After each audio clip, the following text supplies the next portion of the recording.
We have another challenge for us in this question. We have to solve when 3x is equal to 1 plus 8 sine of 3x. So we should always start with the solve command because it may yield what we're after. So 3x double equals, remember it's balancing out, plus 1, sorry, is equal to 1 plus 8 times sine of 3x. I want the solution of x. And no. This time I didn't get a strange output. I've got an error message that uses the phrase at the end, essentially non-algebraic way. That's usually a hint that solve isn't working, nor will NSolve, but you never know, it's worth trying NSolve as well. But no, it didn't yield anything. What we have to do if solve and NSolve fail is a command called find root. Now the important part of that command is the singular root. It will only give you a single answer, and then it'll only give you the single answer in return for you making a reasonable guess as to what that answer is. So it works on a way of it takes your guess and improves it and improves it and improves it until there's no change in the improvement, and then prints out the answer for you. So the problem there is that we don't know how many roots we're looking for, and we don't know where to look for them, because in this case we don't have much of a clue as to where the roots of this equation lie. Where does 3x happen to equal 1 plus 8 plus 8 times sine of 3x? So the way we answer both of those questions, that is, how many roots are they and roughly where are they, is to graph these functions, these expressions. And you graph the left-hand side of the equation, in this case 3x, and the right-hand side of the equation, 1 plus 8 times sine of 3x. You graph those two things separately as two separate functions, and then see where they cross, where the graphs of those things cross. So the command to do that is plot, and there are two things we want to plot, the left hand side and the right, so we must put them in braces. 3x comma 1 plus 8 times sine of 3x. And since I don't know where the roots are going to be, I'm going to ask for a fairly large range of values of x to be inputted so I can get a big picture sense of what this thing looks like. It might be that minus 10 to 10 isn't a wide enough range and I have to go back and extend it, or it might be too wide and I have to come back and focus in, but I'll do that. I'll start with negative 10, 10. And yes, that was actually big enough to tell me that there are 1, 2, 3, 4, 5 roots, and then the things just separate and seem to be getting further and further apart. If I'm not sure whether the two graphs genuinely get further apart, maybe one of them the line might bend back down to meet the curves again, or it might be that these waves get much bigger and meet this curve again. Just to reassure myself, I might want to plot it on a wider range, and no, nothing's happening there. So I can make the conclusion that I'm looking for 5 solutions, and actually I'm going to write a comment to that effect.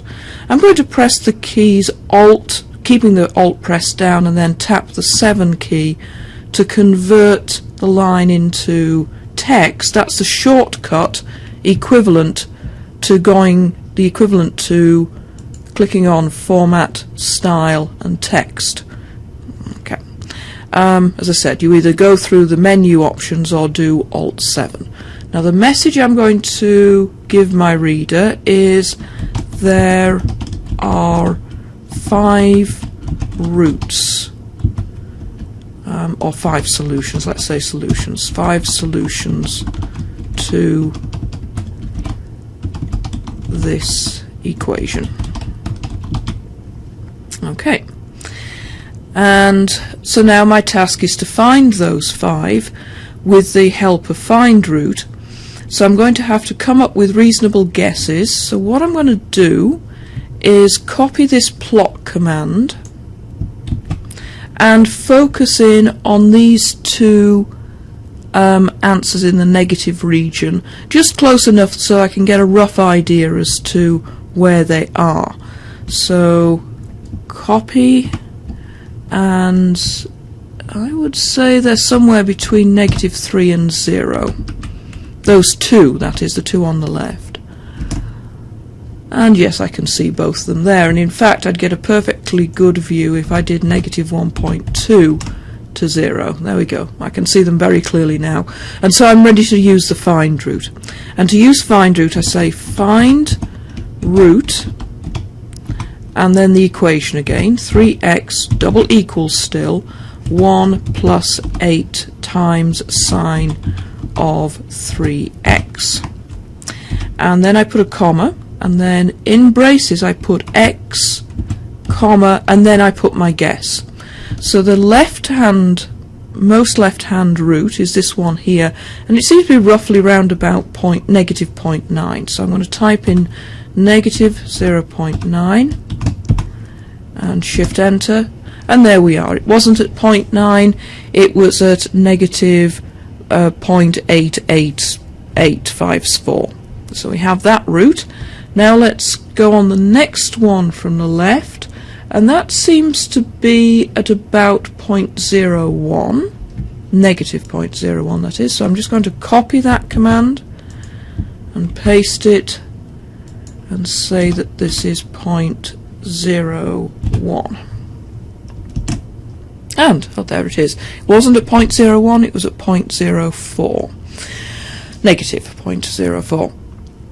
That's those 2 done, but I know there are another 3 roots over to the right, so I'm going to plot this again, and whether I do it on a separate graph or I do it here doesn't really matter very much. I'll do it from here.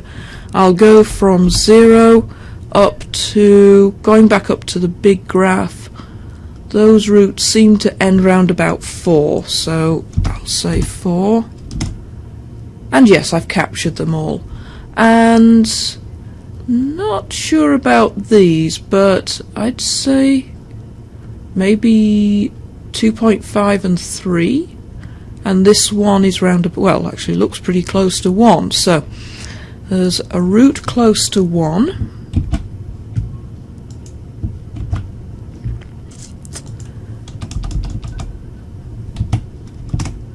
Yes, it was 0.96. Then there was a root somewhere like 2.5.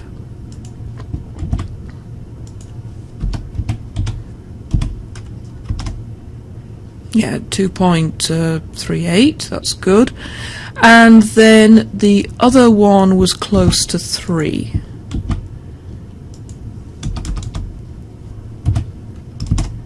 Yes, 2.76.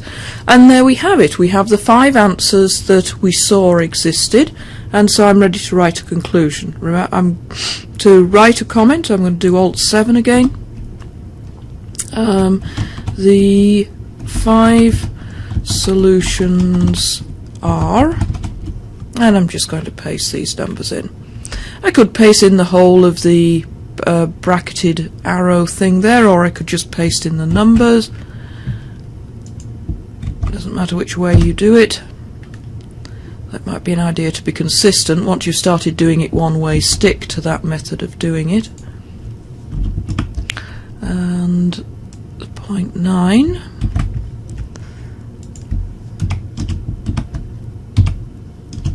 Then there's a 2.3 answer, and finally a 2.7.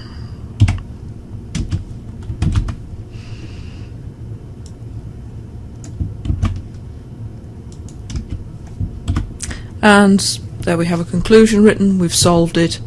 We're good to go.